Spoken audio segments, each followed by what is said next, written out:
We welcome back to the stage Colonel Brent Hayden to discuss acquisition strategies.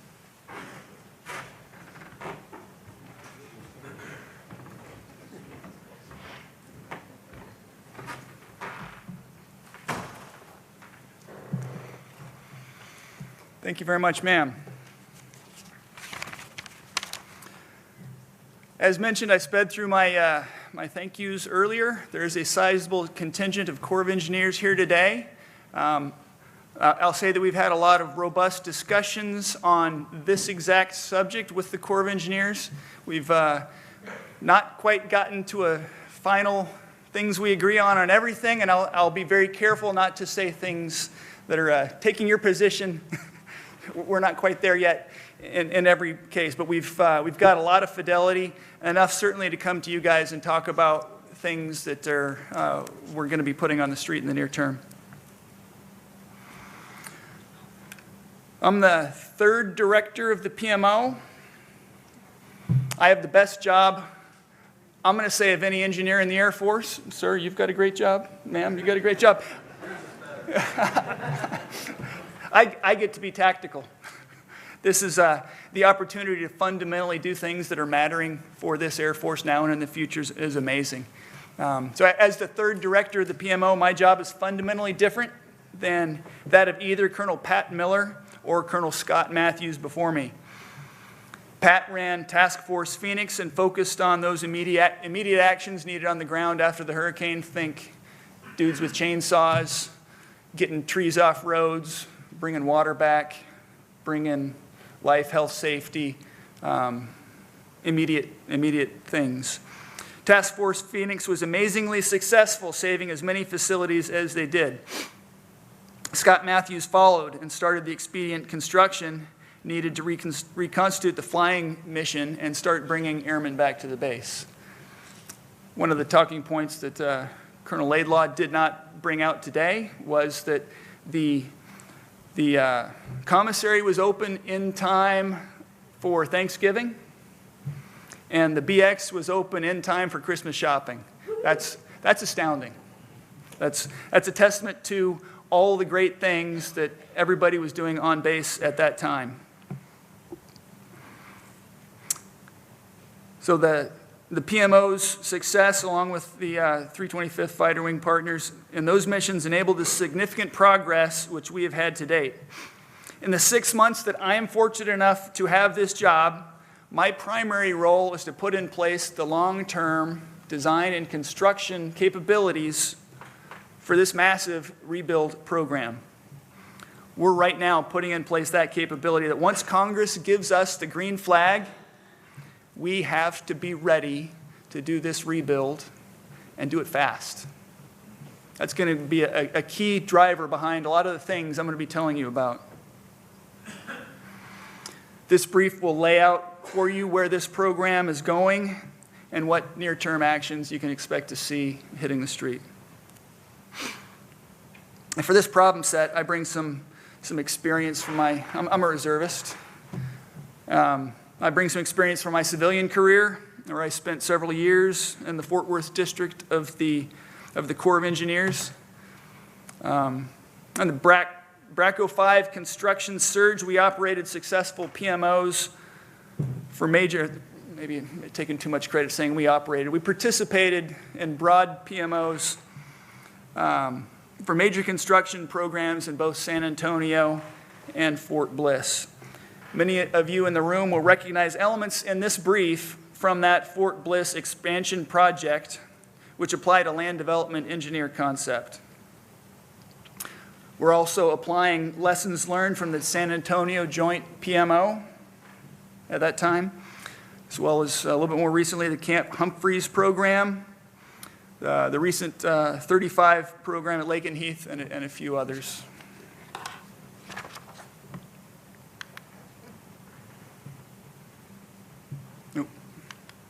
Okay, most of you will recognize this is the normal business process the government follows for kind of all acquisition, but specific to construction. Planning, programming, design, and then construction with decision points in between. Some exceptions, of course, but this is a reasonable standard process illustration. Okay, so at Tyndall, for the immediate response after the hurricane, we did what we needed to do to preserve life, enhance safety, and protect the state of the base. Preserve decision space for people like me and those coming after me, and General Melanson, who is here definitely for the long game, and the Air Force broader. We followed all 4 of the process elements, but focused on rapid construction because that was the mission requirement at the time.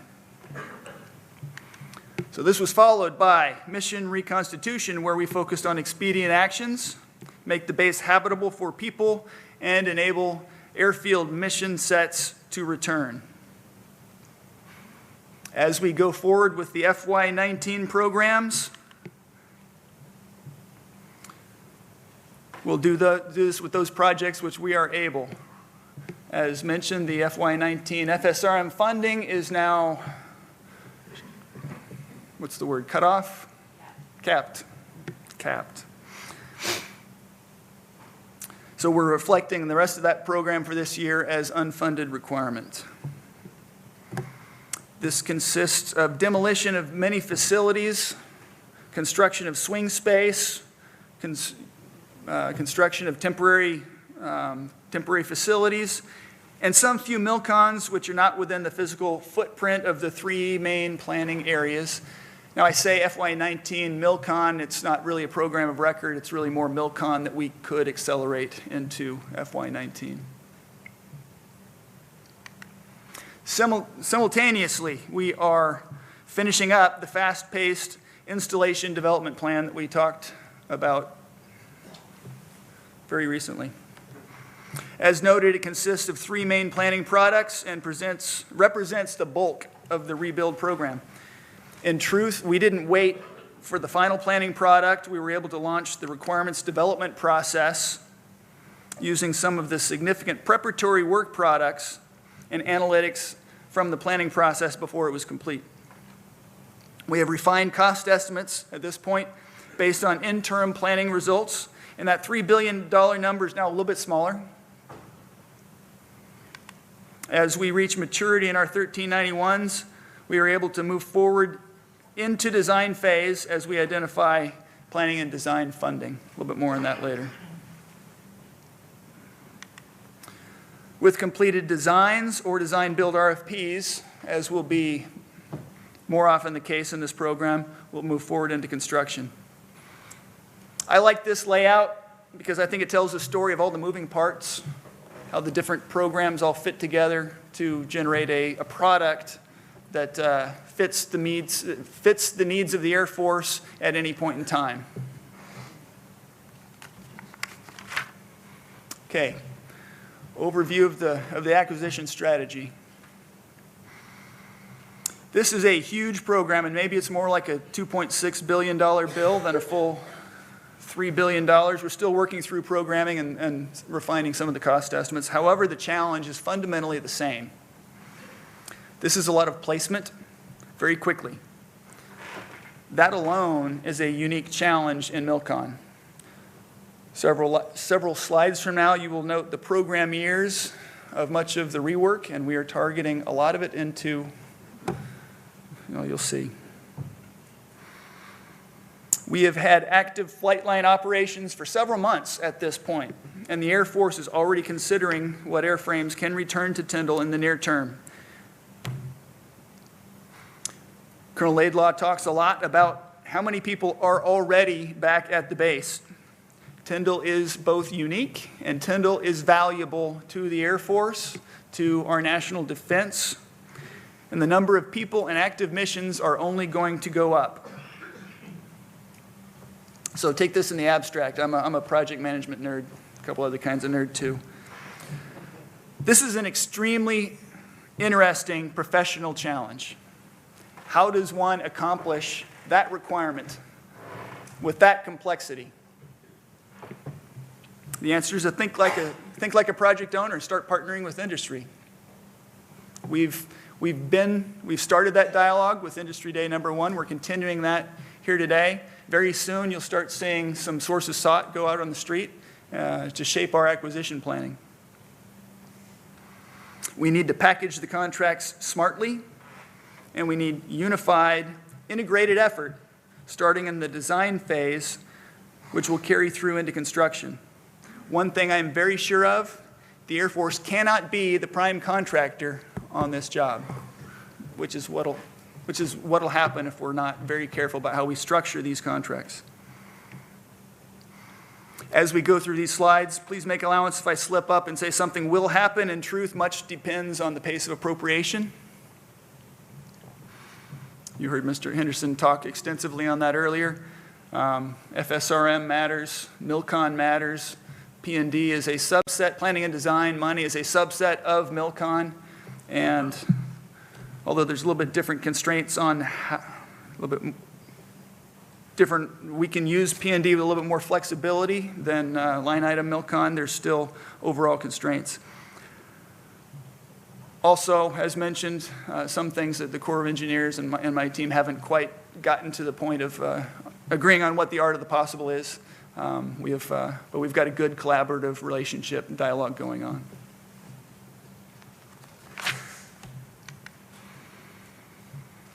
"12 zones for the entire program." Let's talk through what I mean in defining a zone. A zone concept is fairly simple. We take all that complexity from that last slide within a zone and make it that responsibility of a design-build contractor, construction prime. That includes all the facilities within that zone and all internal infrastructure.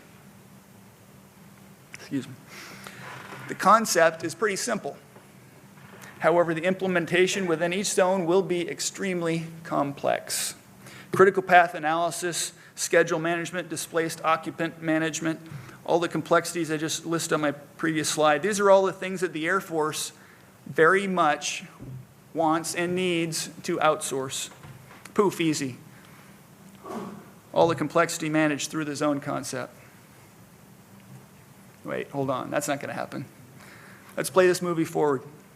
We get this work under contract, and now we have potentially 12 different primes, design, build, construction primes, all working independently to optimize the variables within their zone, often creating problems for their neighbor zone. This is where I mentioned earlier the phase where the Air Force cannot be the prime. The PMO intends a single design integrator who will ensure seamless integration of design solutions across all 12 zones, as well as operate governance structures which will extend to the construction phase, such as the change management process. Others. There's also significant design work by others to integrate. For example, there are significant FSRM repairs within the footprint, some of which may be concurrent with the MILCON. FDOT is doing those Highway 98 flyovers, and we also have our 2 privatized utility partners on the installation. The PMO intends to acquire the PMDI, the Program Management Design Integrator capability, as soon as possible. We need this service during the RFP preparation phase, into the design phase of each design build contract, and potentially into construction across the campus. All of this needs to be from the same integrator firm. All right, so let's talk a little more detail on how we might acquire the construction contracts. There's a lot of things we still don't know, but this is a show my cards level discussion of current thought. Within the PMO, we're convening an acquisition planning team consisting of professionals from both the Air Force and the Corps of Engineers. This team will do the market research, make recommendations on how we need to shape the construction contracts. You can, as I mentioned, you can expect to start seeing several sources sought come out on FBO in the near future. Those will be formative to the decisions we make in shaping these construction contracts. So there's fundamentally 2 possible strategies. Either you use what you got or you get something new. So that acquisition plan is our mechanism to make those decisions. Do we use what our contracts are currently available? Is there enough capacity, or is that capacity appropriate? Do we need to put something new in place? Is it a MATOC? Does it look like something else? Does it meet the need for the range of requirements across the program? So fundamentally, the acquisition plan addresses the question of whether we use currently available contracts, and if so, which ones.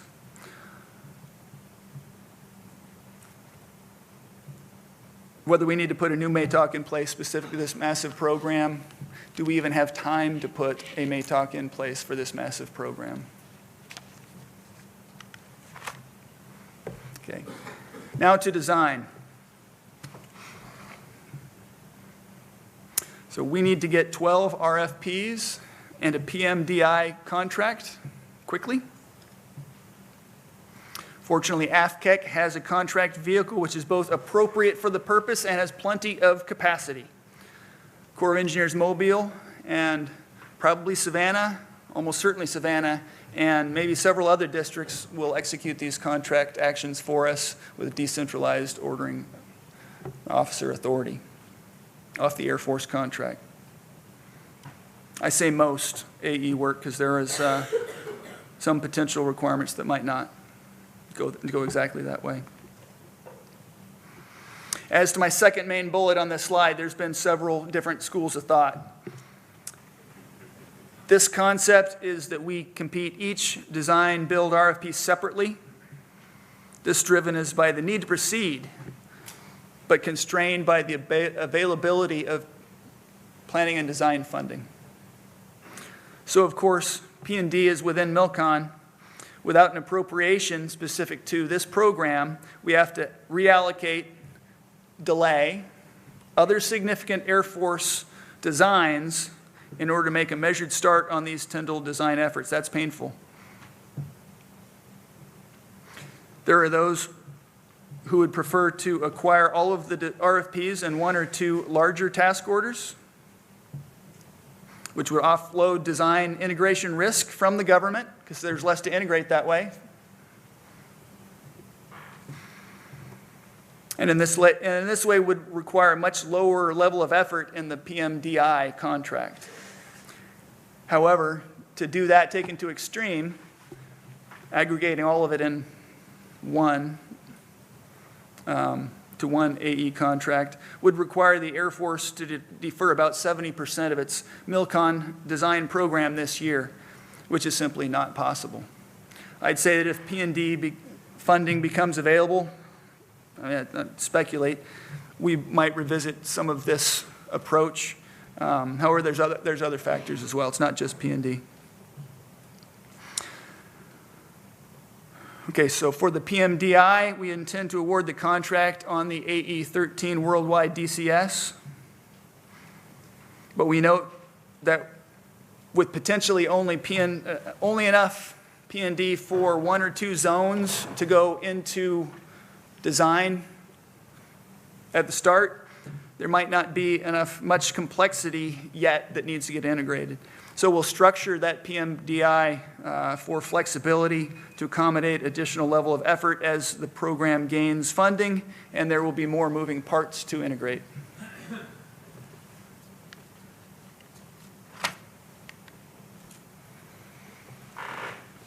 Okay, small businesses. Many of the small businesses in the audience will be eager to hear how this zone approach does maintain opportunities for you to participate. The first point I'll offer is that this regional economy is already saturated by hurricane recovery work and will remain so for several years. As Tyndall surges $3 billion of construction placement on top of this regional demand for labor, we expect labor rates will go through the roof, similar for materials. Significant non-zone FSRM work showing on this slide. A little bit more on that later. As to specific engagement with small business, in our system, we don't get credit towards small business goals for work awarded through subcontracting plans on an unrestricted contract. I submit that we in the government need to be less concerned about getting credit and figure out what a good faith engagement with small business partners really looks like, where we maybe don't get that credit. So there's a not so subtle message on this slide targeted at all the large businesses in the room. While you're here today, get as many local business cards as you can. Those guys will be your best friend if you win some of this work. And the relationships you start establishing now might just be the competitive basis for the work that you do win. Okay, I'm a picture person, so I'm going to do an illustration of all the moving parts I just described in the last 2 slides and how we think it'll play out over the next 2 years. As this builds, each wedge of pizza is a zone. So our first efforts will be the PMDI base award and the RFP preparation for the first zone. That's a design contract. Probably 2 separate actions, but AFCEC may have found enough P&D sufficient for both. So we intend to issue those 2 RFPs or 1 RFP to the AE13 DCS pool as quickly as we are able. Anticipate next, the Air Force may reallocate a broader chunk of P&D. That's speculative. That's Brent Hyden speculating, rolling this forward, thus letting us issue a few more RFPs onto the pool so that we can develop more of the necessary design build RFPs that'll get us into the starting blocks. You can expect that these would probably include the infrastructure zone and the F-35 zone, both of which are on the critical path. Note that we may also go ahead and award the full PMDI option at this point, depending on our assessment of program complexity under contract. And there's several different ways we could do that by mod, structured with an option up front. Really depends on the pace of complexity. So next, maybe we get an even broader allocation of P&D, perhaps coming from beyond the Air Force. This will allow us to put the rest of the design build RFPs under contract. A comment on that PMDI complexity. There's a lot of permutations on how we source this overall design effort. Under the most complex design scenario for the government, it's if we have 12 different AEs doing these 12 different design build RFPs. The purpose of the PMDI, as I mentioned, is to manage that complexity. So if we're able to put these all under contract quickly, maybe there's less complexity to manage. Don't know how that's going to play out. We would like to put these RFPs together under fewer task orders, and it stands to reason. Frankly, there's a lot of good reasons, technical performance reasons, that different contractors have different specialties, different advantages in doing different elements of work.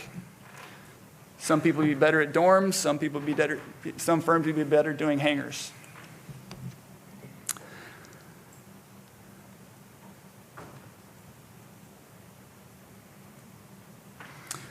So from there, as each AE firm delivers us RTA packages, we put them on the street and award design build contracts as discussed in our acquisition strategy.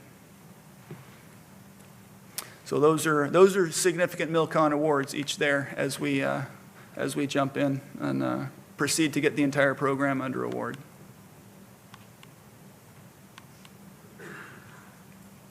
As a lieutenant, I learned the hard way to never create a PowerPoint, which is too hard to read. We call that an eye chart. Somebody on my team pointed out this morning that we may have made the world's first legitimate eye chart.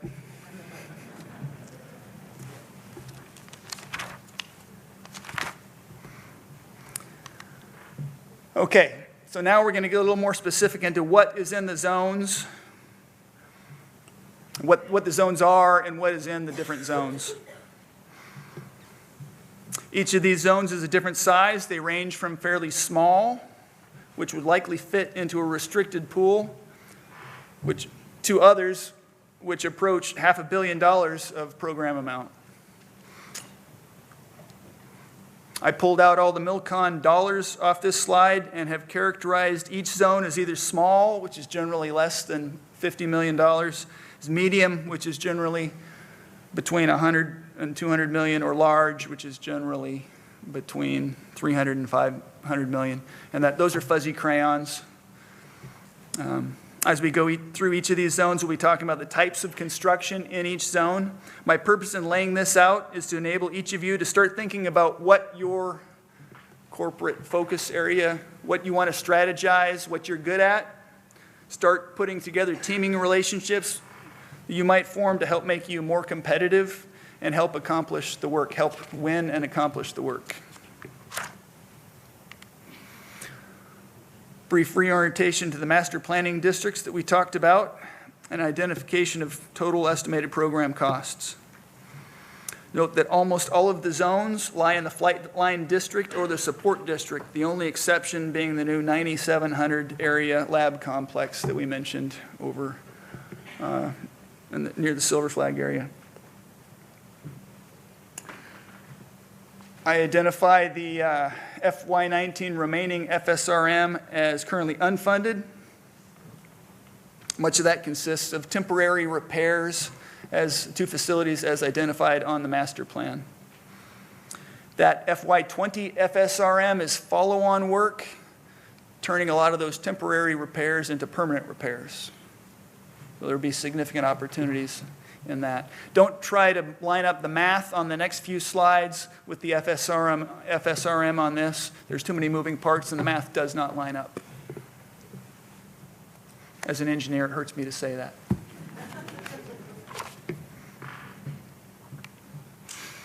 Okay, here's a graphical layout of the zones. Note that we have identified the MQ9 zone on this map, although it is not referenced elsewhere in this brief. The MQ9 is strictly speaking not part of the rebuild because it's already a program of record in the POM, independent of the rebuild. We show it here for integrity in the master planning process. We need to identify where it fits in the geography of the plan. Also note that the MQ9 is on the main runway, as mentioned earlier, and not on the drone runway as it's been shown in some of the preliminary EIS for that action.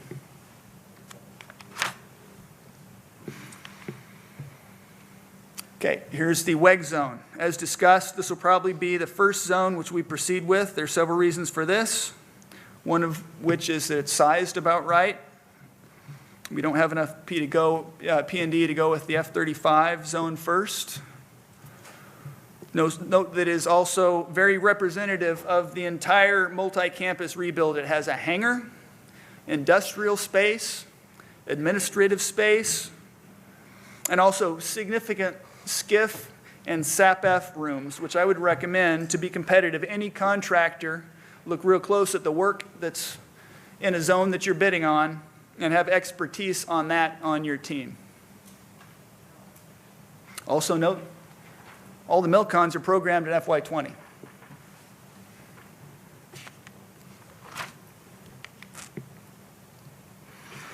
F-35 zone is extremely important, and it is one of the primary drivers of the critical path for the entire rebuild program. As mentioned earlier, it's on the west end of the flight line. It includes several hangars, a lot of pavement, significant industrial space, and admin space. I'll also note that one of the SCIF spaces in this zone will contain the F-35 Logistics Information System, which is a very large SCI level computer farm. Significant communications requirements needs to be in place for several months for commissioning before arrival of the first F-35 airframe. Also note the fiscal year, which these are all programmed in FY20.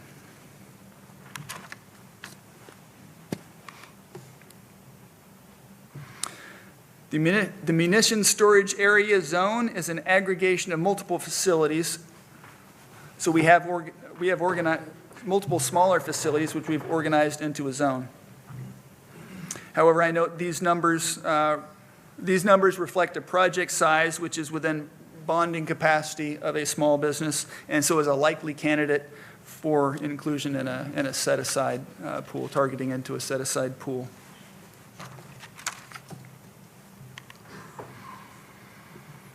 This slide shows both the flight line operations zone and the airfield drainage project, several industrial spaces, as well as some admin space, and some significant horizontal work in the airfield drainage. Also, common theme, programmed in FY20.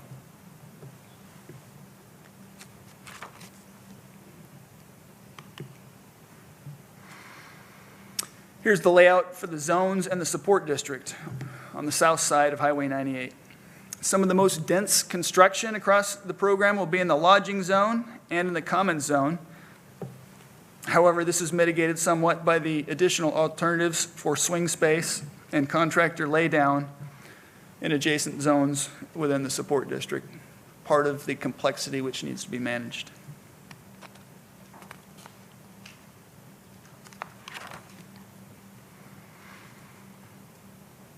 As one might expect, the admin zone has admin spaces, but please note there's also several industrial spaces and the small arms range.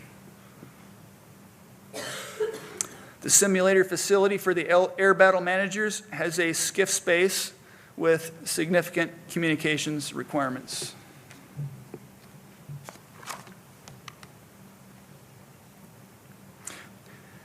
Within that same zone, the admin zone also has quite a few FSRM-sized projects. We're showing them here as FY19 because that's our requirement. But now that we're out of FSRM, we'll figure out when we acquire it. If not FY19, it'll be as soon as we can. Note that while these are all repair, renovate projects on primarily administrative facilities, they also do contain some skiff and communications requirements.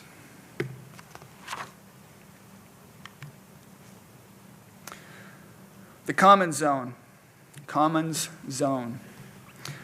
All administrative and commercial with just a little bit of light industrial with the auto hobby shop.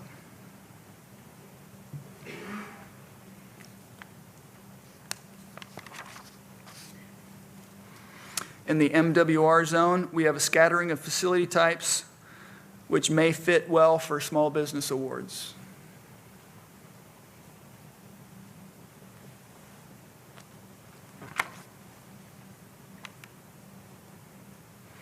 Okay, there's only a few projects in the dorm and lodging, but much floor space. Many of these facilities are similar, and most of these facilities are similar, and many of them will be site adapt designs.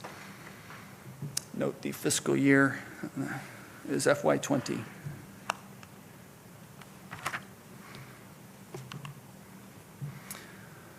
The industrial zone has the civil engineer and the logistics readiness squadron complexes, both of which include admin space and industrial construction. This is likely to be one of the first zones in the support district because there aren't really any predecessor actions which we need to accomplish first, and the completion of this zone will free up quite a bit of swing space for other requirements, thus reducing complexity.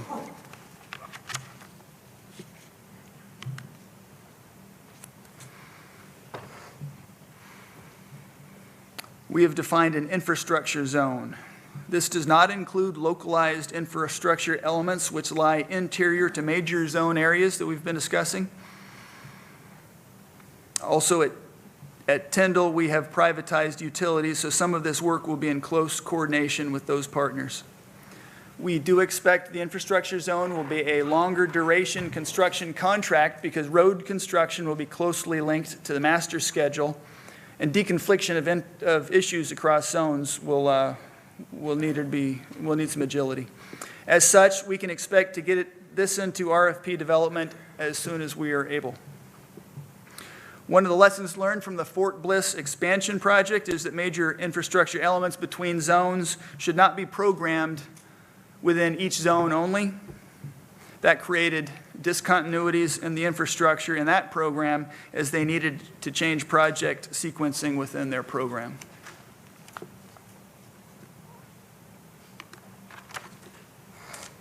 We talked about the AFCEC research campus in my earlier presentation. That zone also has 2 other significant facilities with a fire station and several administrative and light industrial facilities in the Silver Flag area.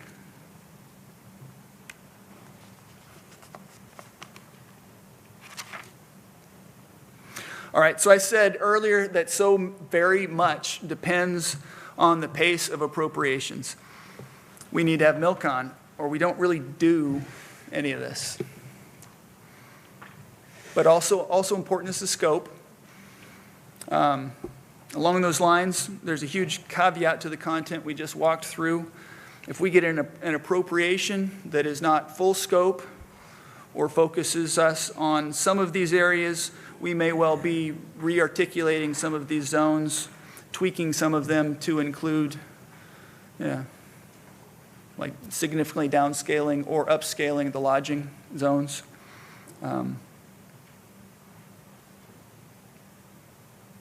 I know I went through this last section fairly quickly, but we'll make these slides available electronically.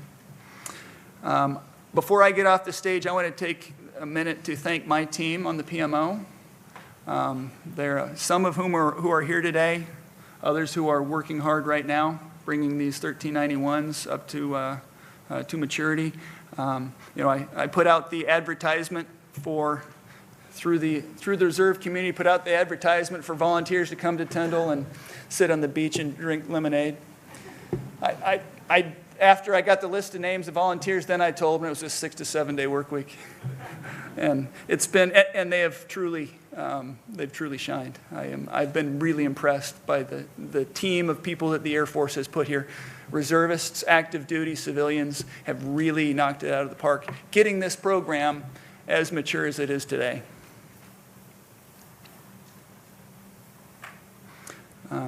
I'd like to thank all of you for your attention, and I will be on stage for the panel Q&A discussion, which will be coming up shortly and then available afterwards. So thank you very much for your attention.